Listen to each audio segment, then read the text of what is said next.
اس واسطے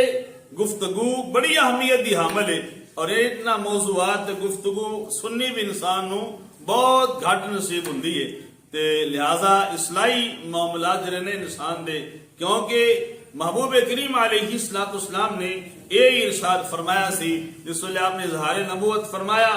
40 سال دی بظاہر زندگی گزارن تو بعد پھر محبوب کریم علیہ السلام نے ارشاد فرمایا آؤ لوگو میں اللہ دا آخری رسول ہاں اور اللہ دی توحید کا اعلان کرنا اس خدا نو ایک منو اور میں مصطفیٰ کریم علیہ السلام اللہ دے آخر زمان نبی نے لیکن یاد رکھو فقط لبثت فیکم عمرا من قبلہ افلا تعقلون تو آڈے اندر فرمایا میں 40 سال دا ایک طویل عرصہ گزار چکیا لیکن فرمایا تسی عقل نہیں رکھ دے تسی ہلے بھی نہیں سوچے سمجھیا ہلے بھی تو آڈے یہ رویہ ہے تسی میں نو ویکھ کے بھی سدھے نہیں ہوئے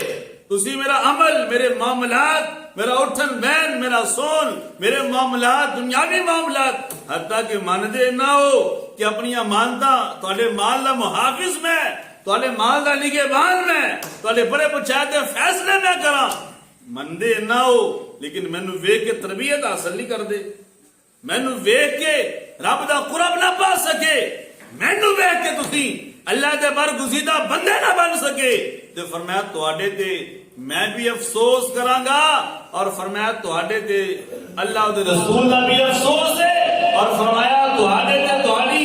زندگی بھی افسوس کرے گی فرمایا کامیاب بندہ تے او ہے جڑا اپنے